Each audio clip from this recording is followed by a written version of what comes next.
पवित्रता। और यज्ञ के लिए कौन चाहिए? ब्राह्मण। और ब्राह्मणों की जो परिभाषा है वो बाबा ने बताई है कि ब्राह्मण किसे कहेंगे। और पहला जो पाठ है जो बाबा ने हम बच्चों को सिखाया है, तो कई बार बच्चे क्या हो जाते हैं, भूल जाते हैं। और इसीलिए रोज रोज बाबा हम बच्चों को स्मृति दिलाते हैं कि बच्चे ये अभ्यास करो, मैं आत्मा, सामने वाले भी कौन है? आत्मा है। और आत्म अनुभूति करने के लिए आत्मचिंतन करना जरूरी है। आत्मचिंतन करेंगे तो आत्म अनुभूति होगी। और परमात्मा अनुभूति के लिए परमात्मा चिंतन, आत्मचिंतन, परमात्मा चिंतन। तो नए बच्चे जो है उनको मालूम नहीं होता है कि आत्म अनुभूति स्थिति का अनुभव कैसे करें। तो आत्मचिंतन हमारा निरंतर चलता रहे। मैं आत्मा इस शरीर के द्वारा कर्म करा रही है, जो भी है करने वाली कौन है, ये हमें स्मृति में होना चाहिए।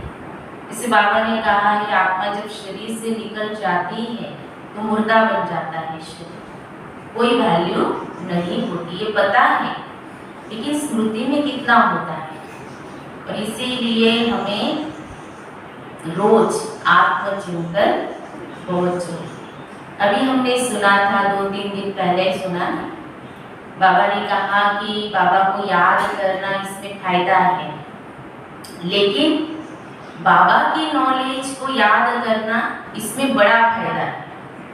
देखो जिसने ध्यान से सुना होगा, पढ़ा होगा तो याद होगा। तो ये बाबा ने कहा क्योंकि ज्ञान स्मृति में है तो हर परिस्थिति से सहज हम पार हो जाते हैं। सिर्फ योग नहीं, क्योंकि योग का बेस भी क्या है? ज्ञान।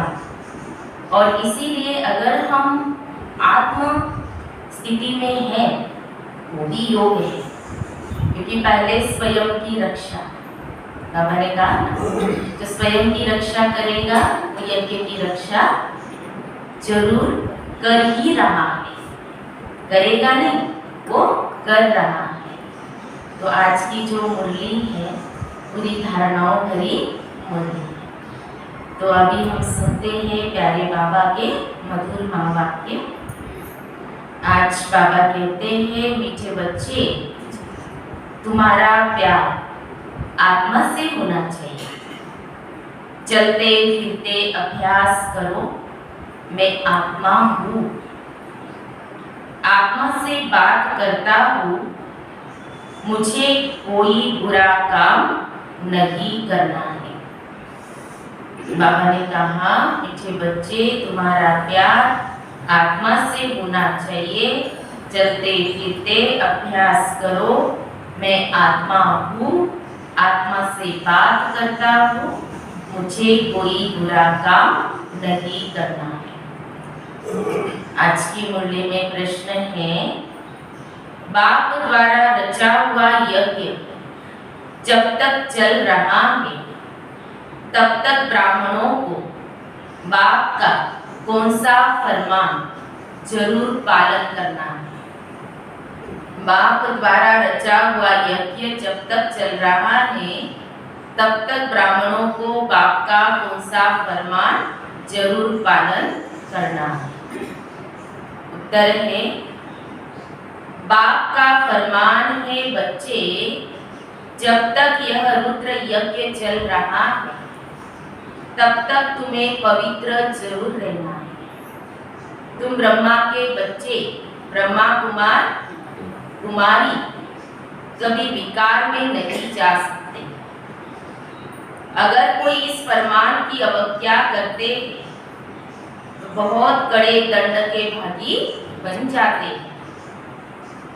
अगर किसी में क्रोध का भी भूत है तो वह ब्राह्मण नहीं। ब्राह्मणों को देही अभिमानी रहना है, कभी विकार के वशीभूत नहीं होना है। मुरली में गीत बजा है, वो दूर के मुसाफिर हमको भी साथ ले चल, हम रह गए अकेले। ओम शांति। दूर के मुसाफिर को तुम ब्राह्मणों के बिगर कोई भी मनुष्य मात्र जानते नहीं। बुलाते हे परम धाम में निवास करने वाले परम पिता परमात्मा आओ। पिता कहते हैं परंतु बुद्धि में नहीं आता है। पिता का रूप क्या है? पिता के रूप में, टीचर के रूप में, सतगुरु के रूप में बाबा हमें क्या दे रहे हैं ये हमें मालूम है। आत्मा क्या है? बल समझते हैं आत्मा प्रकृति के बीच सितारे समान रहती है, बस और कुछ नहीं जानती। हमारी आत्मा में 84 जन्मों का पार भरा हुआ है। इन बातों का कुछ भी ज्ञान नहीं है। आत्मा इस शरीर में कैसे प्रवेश करती है यह भी नहीं जानते। जब अंदर चुरपुर होती है तब पता पड़ता है कि आत्मा ने प्रवेश किया। फिर जब परम पिता परमात्मा कहते हैं तो यह भी आत्मा ही पिता कहती है। आत्मा जानती है यह शरीर लौकिक पिता का है, हमारा बाप तो वह निराकार। जरूर हमारा बाप भी हमारे जैसा बिंदी स्वरूप होगा। उनकी महिमा भी गाते हैं। मनुष्य सृष्टि का बीज रूप, ज्ञान सागर, पति पावन, परंतु कितना बड़ा व छोटा है यह सबकी बुद्धि में नहीं बैठता। तो बाबा कहते पहले तुम्हारी बुद्धि में भी नहीं था कि हमारी आत्मा क्या है। पर परमात्मा को याद करते थे कि हे परम पिता परमात्मा, परंतु कुछ भी जानते नहीं थे। बाप तो निराकार है, फिर वह पतित पावन कैसे ठहरा? क्या जादू लगाते हैं? बाबा क्या जादू लगाते हैं? पतितों को पावन बनाने जरूर यहाँ आना पड़ता है। तो बाबा का जादू क्या है? पतित आत्माओं को पावन बनाते। जैसे हमारी आत्मा भी शरीर में रहती है वैसे बाप भी निराकार, उनको भी जरूर शरीर में आना पड़ेगा। तब तो शिवरात्रि अथवा शिव जयंती मनाते हैं, परंतु वह पावन कैसे आकर बनाते हैं यह कोई भी जानते नहीं। इसीलिए कह देते हैं सर्वव्यापी। प्रदर्शनी में अथवा कहाँ भी भाषण आदि करने जाओ तो पहले बाप की ही पहचान देनी, फिर आत्मा की देनी है। आज बाबा क्या कह रहे हैं कि पहले बाप की पहचान देनी है, फिर आत्मा की। आत्मा तो प्रकृति के बीच रहती है, उसमें ही सारे संस्कार होते हैं। शरीर तो खलास हो जाता है, जो कुछ करती है वह आत्मा ही करती है।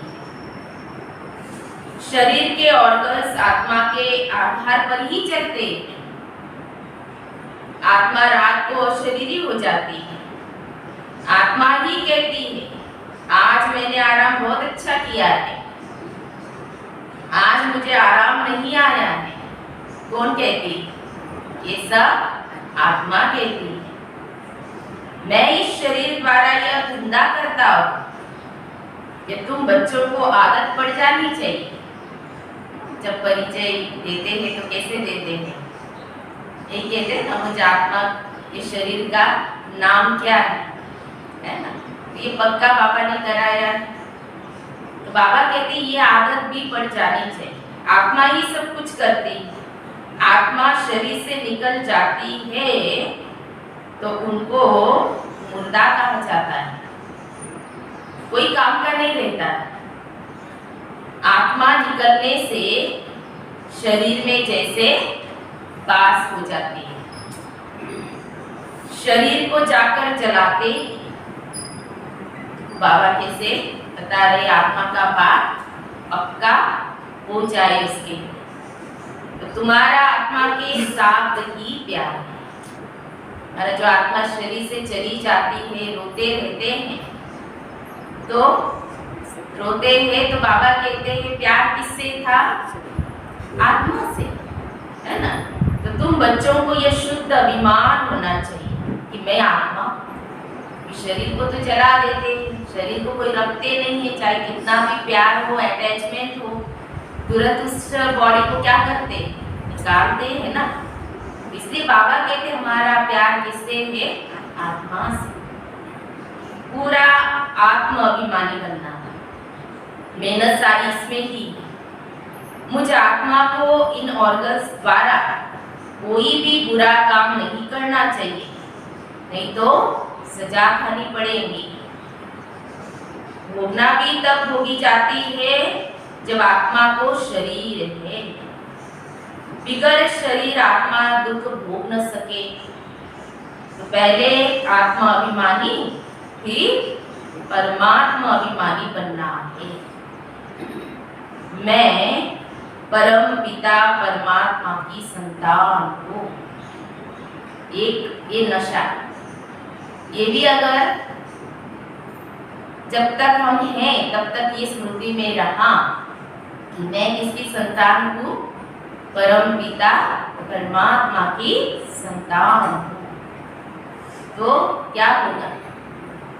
इस नशे में रहने से क्या होगा? चाहे कोई भी परिस्थिति आ जाए, लेकिन ये स्मृति में है मैं किसकी संतान हूँ?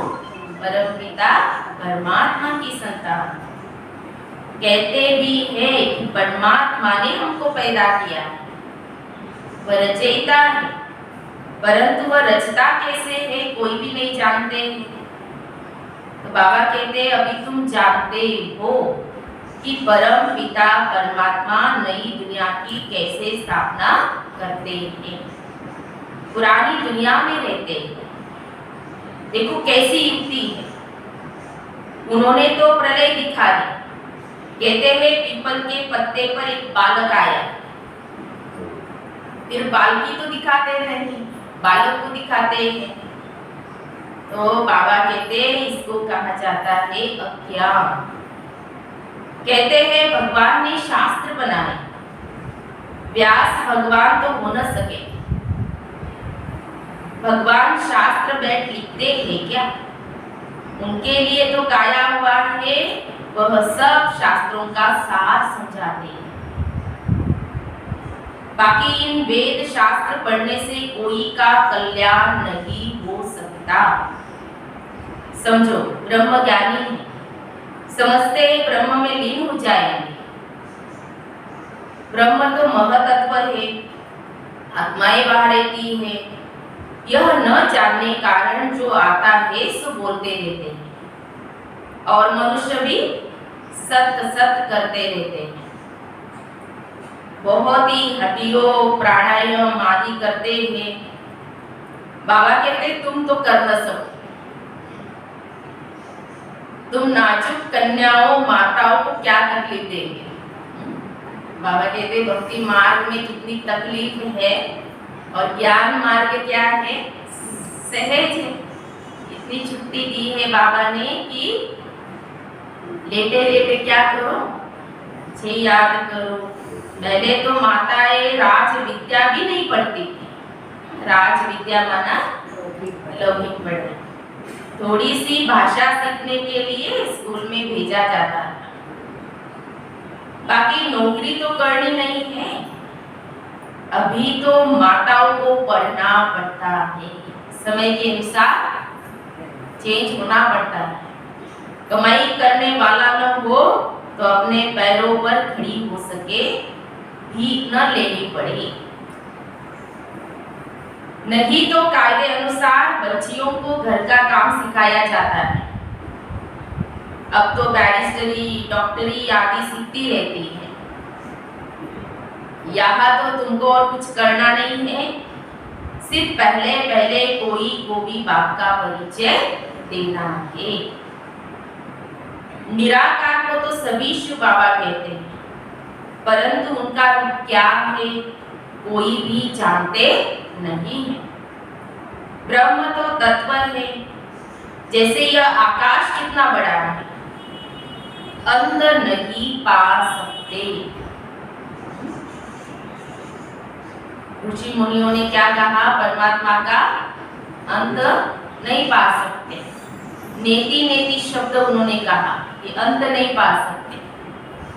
अभी मैंने सुना था कि परमात्मा का तो अंत पा सकते हैं, उनको तो हम जान सकते, पा सकते हैं, लेकिन मनुष्य का अंत नहीं पा सकते। मनुष्य को पहचानना, जानना है ना, थोड़ा सा क्या हो जाता है। से बाबा ने कहा कि वैसे ब्रह्म तत्व का भी अंत नहीं है, उनके अंश मात्र में हम आत्माएं रहती हैं। बाकी तो पोलार ही पोलार, सागर भी अथाह है, चलते जाओ, पोलार का भी अंत नहीं पा सकते। कोशिश करते हैं ऊपर जाने की, परंतु जाते जाते उनका सामान ही टूट जाता है। वैसे ही महतत्व भी बहुत बड़ा है, वहां जाकर कुछ ढूंढने की दरकार नहीं है, वहां आत्माओं को यह विचार करने की भी दरकार नहीं है। ढूंढने से फायदा ही क्या होगा। समझो स्टार्स में जाकर दुनिया ढूंढते हैं, परंतु फायदा ही क्या है। वहां कोई बाप को पाने का रास्ता नहीं है। भगत भक्ति करते हैं भगवान को पाने के लिए, तो उनको भगवान मिलता है, वो मुक्ति, जीवन मुक्ति देते हैं। ढूंढना भगवान को होता है, न कि पोलार को, जहां से कुछ मिलता नहीं। तो कितना गवर्नमेंट का खर्चा होता है। यह भी ऑलमाइटी गवर्नमेंट है। पांडव और कौरव दोनों को ताज नहीं दिखाते, तो बाप आकर तुमको सब बातें समझाते। जबकि तुम इतनी सब नॉलेज पाते हो, तो तुमको बहुत खुश रहना चाहिए। इस आधार पर रहेंगे खुश, नॉलेज के आधार पर। तो हमको पढ़ाने वाला बेहद का बाप। तुम्हारी आत्मा कहती है हम पहले सो देवी देवता थे, बहुत सुखी थे, पुण्य आत्मा थे। इस समय हम पाप आत्मा बन पड़े हैं, क्योंकि यह रावण राज्य है, यह रावण की मत पर है, और तुम हो ईश्वरीय मत पर। रावण भी गुप्त है, तो ईश्वर भी गुप्त है। तो बाबा कहते हैं अभी ईश्वर तुमको मत दे रही है। रावण कैसे मत देते हैं? रावण कैसे मत देते हैं? क्वेश्चन मार्क है। रावण कैसे मत देते हैं? रावण का कोई रूप तो है नहीं। हाँ, यह तो रूप धरते हैं। रावण के तो सभी रूप हैं। जानते हैं हमारी आत्मा में 5 विकार हैं। हम आसुरी मत पर चल रहे हैं। मेल फीमेल दोनों में 5 विकार हैं। ये सब बातें मनुष्य की बुद्धि में तब बैठेगी जब वह जानेंगे कि हमको पढ़ाने वाला निराकार परम पिता परमात्मा। परमात्मा निराकार है। किसी को मालूम ही नहीं है कि भगवान टीचर के रूप में आते हैं और पढ़ाते हैं। इसलिए बाबा कहते हैं तुम बच्चे ही जानते हो। जब वह साकार में आवे तब तो हम ब्राह्मण बने। बाप भी रात को ही आता है। शिवरात्रि सो ब्रह्मा की रात्रि हो गई। ब्रह्मा द्वारा ही ब्राह्मण बनेंगे। तो यज्ञ में ब्राह्मण जरूर चाहिए। बाबा कहते ब्राह्मणों को जब तक यज्ञ संभालना है तब तक पवित्र रहना है। बाबा का फरमान है हम ब्राह्मणों के प्रति कि पवित्र रहना है। जिस्मानी ब्राह्मण भी जब यज्ञ रचते हैं तो विकार में नहीं जाते हैं, भले है विकारी, परंतु यज्ञ रचने समय विकार में नहीं जाएंगे। जैसे तीर्थों पर जाते हैं तो जब तक तीर्थों पर रहते हैं तो विकार में नहीं जाते हैं। तो बाबा कहते हैं तुम ब्राह्मण भी यज्ञ में रहते हो, फिर अगर कोई विकार में जाते हैं तो बड़े पाप आत्मा बन पड़ते हैं। यज्ञ चल रहा है तो अंत तक तुमको पवित्र रहना है। ब्रह्मा के बच्चे ब्रह्मा कुमार, ब्रह्मा कुमारिया कब विकार में नहीं जा सकते। बाप ने फरमान किया है तुम कब विकार में नहीं जाना, नहीं तो बहुत दंड के भागी बन जाएंगे। फिर वो बाबा कहते हैं ना, सर्व संबंधों से बाबा को याद करना है, याद रखना है। और वो कौन सा संबंध याद रखना है? धर्मराज का, है ना। तो धर्मराज बाबा ने अगर ये भी अगर स्मृति में रहे तो पाप करने से हम बच जाते हैं। तो एक का अभी अनुभव सुना मैंने, कोई भाई का अनुभव उन्होंने सुनाया था कि कोई मंत्री को आना था, वो दीदी लेकर आ रही थी ज्ञान सरोवर में। तो दीदी ने उनको बताया था कि आपको वहां पर पीना बिल्कुल नहीं, रास्ते में भी नहीं पीना। कहाँ जा रहे हैं? बड़े तीर्थ पर जा रहे हैं। तो जो डायरेक्शन दिए थे पीना नहीं, वहां पर पीना नहीं ऐसे। तो उनका जो पीए था और जो ड्राइवर था, तो रास्ते में कई गाड़ी रुकी, तो उन्होंने कहा चलो अभी ठंडी का मौसम भी है, थोड़ा पी लेते हैं। बोले दीदी ने ऐसे नहीं कहा कि रास्ते में नहीं पीना है, वहां नहीं पीना है, ऐसे कहा है। तो उन्होंने थोड़ा पी लिया भी, और ये बदबू नहीं आनी चाहिए उसकी, तो इसीलिए सेंट आदि मार लिया। बोले अच्छे से दीदी को समझना नहीं चाहिए कि हमने पिया है ऐसा। और फिर थोड़ा देरी से आए, पूछा क्यों देरी से आए? थोड़ा बोले इधर उधर ऐसे उन्होंने बता दिया। फिर पहुंचे, मधुबन पहुंचे, वहाँ ज्ञान सरोवर में पहुंचे। और रात को तो जैसे कि बाबा आए डंडा लेकर के, और बाबा ने इतना मारा, बोले इतना मारा कि खटिया से नीचे भी उतार दिया, गिर गया वो। तो इतने डंडे पड़े। बोले बाबा आए थे रात को। तो और जब फिर दीदी ने बुलाया भोजन के समय से, तो रोहित भाई बोल रहे थे मुझे भी बुलाया।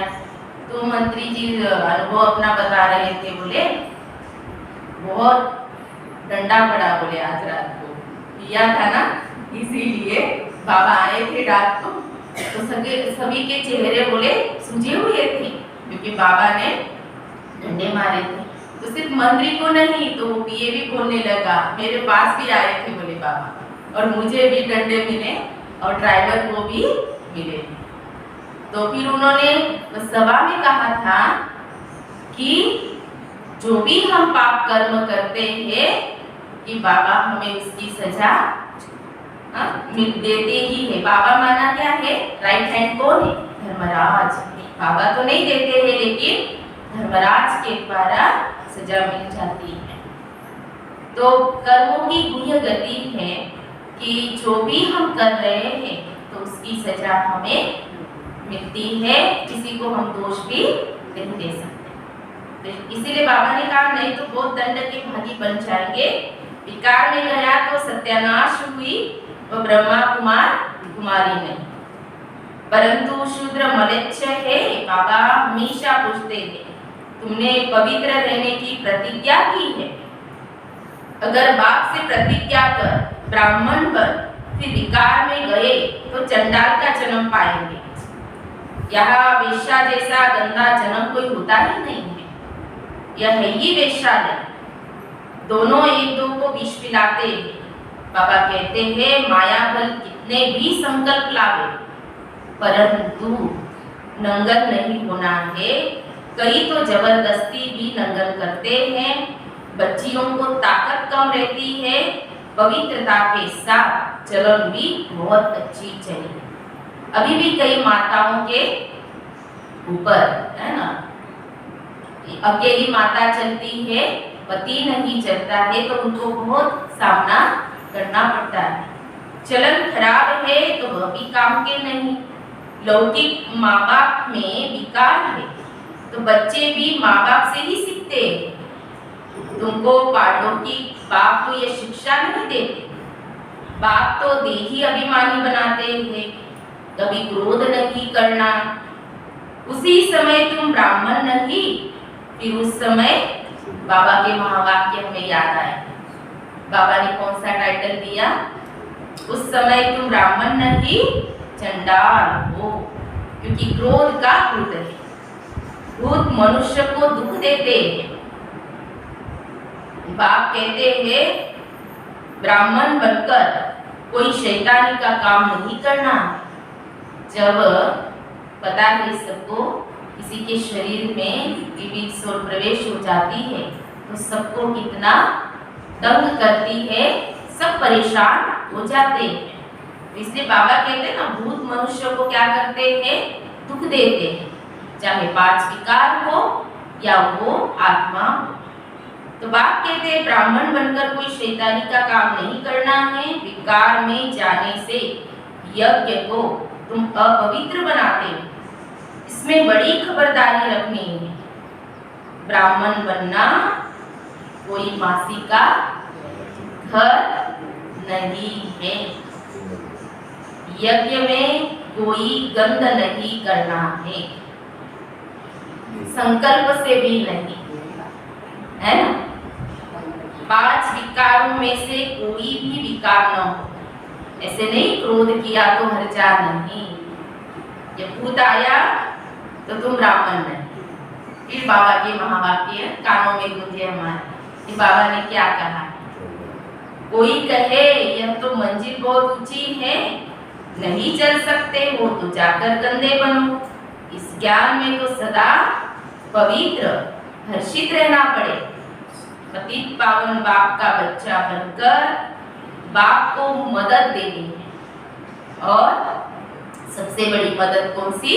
पवित्रता। कोई भी विकार नहीं होना चाहिए। कोई तो आते ही फट से विकारों को छोड़ देते हैं। समझना चाहिए हम रुद्र ज्ञान यज्ञ का ब्राह्मण हो तो कितने सारे सम्मान दे रहे बाबा। हमारे से ऐसा कोई काम नहीं होना चाहिए जो दिल खाती रहे। दिल रूपी दर्पण में देखना है कि हम लायक हैं, भारत को पवित्र बनाने के हम निमित्त हैं। तो योग में भी जरूर रहना है। सन्यासी लोग सिर्फ पवित्र बनते हैं, बाप को तो जानते ही नहीं। हठयोग आदि बहुत करते, पाते कुछ भी नहीं। तुम जानते बाप आए हैं शांति धाम में ले जाने। बाबा हमेशा बच्चों को क्या कहते? तुम बच्चे जानते, तुम बच्चे जानते। कितनी नॉलेज बाबा ने हम बच्चों को दी है। हम आत्माएं वहाँ की निवासी है। हम सुखधाम में थे, अब दुखधाम में है। अभी है संगम। यह सिमरण चलता रहे तो भी सदा मुस्कुराते रहे। जैसे देखो यह अंगना बच्चा बेंगलोर का सदैव मुस्कुराता रहता है। बाबा कहने से ही, बाबा शब्द में ही क्या है? जादू है ना। बाबा कहने से ही खुशी में भरपूर हो जाता है। इनको खुशी है। इस बात की खुशी है हम बाबा के बच्चे हैं। जो भी मिले उनको ज्ञान देते रहो, जो भी मिले उनको ज्ञान देते रहो। हाँ, कोई हंसी भी उड़ाएंगे क्योंकि नई बात है, कोई भी नहीं जानते कि भगवान आकर पढ़ाते हैं। कृष्ण तो कभी आकर पढ़ाते नहीं हैं। अच्छा, मीठे मीठे सिखी लदे बच्चों प्रति माता पिता बाप दादा का याद प्यार और गुड मॉर्निंग। रूहानी बाप की रूहानी बच्चों को नमस्ते। हम रूहानी बच्चों की रूहानी बाप दादा को याद प्यार और नमस्ते नमस्ते नमस्ते। ओम शांति ओम शांति ओम शांति। शुक्रिया बाबा। धारणा के लिए मुख्य सार, आज की मुरली का सार 2 पॉइंट में। पहली पॉइंट, रुद्र ज्ञान यज्ञ का ब्राह्मण बनकर ऐसा कोई काम नहीं करना है जो दिल को खाता रहे। कोई भी भूत के वशीभूत नहीं होना है। दूसरी पॉइंट है, पतित पावन बाप का पूरा मददगार बनने के लिए सदा पवित्र और हर्षित रहना है। ज्ञान का सिमरण कर मुस्कुराते रहना है। ये प्यारे बाबा का वरदान है। चित्त की प्रसन्नता द्वारा दुआओं के विमान में उड़ने वाले संतुष्ट मणि भव। चित्त की प्रसन्नता द्वारा दुआओं के विमान में उड़ने वाले संतुष्ट मणि भव। विस्तार है, संतुष्ट मणि उन्हें कहा जाता जो स्वयं से, सेवा से और सर्व से संतुष्ट हो। तपस्या द्वारा संतुष्टता रूपी फल प्राप्त कर लेना, यही तपस्या की सिद्धि है। संतुष्ट मणि वह है जिसका चित्त सदा प्रसन्न हो। संतुष्ट मणि वह है जिसका चित्त सदा प्रसन्न हो। प्रसन्नता अर्थात दिल दिमाग सदा आराम में हो, सुख चैन की स्थिति में हो। ऐसी संतुष्ट मणियां स्वयं को सर्व की दुआओं के विमान में उड़ता हुआ अनुभव करेंगी। स्लोगन है, सच्चे दिल से दाता विधाता वरदाता को राजी करने वाले ही रूहानी मौज में रहते हैं। सच्चे दिल से दाता विधाता वरदाता को राजी करने वाले ही रूहानी मौज में रहते हैं।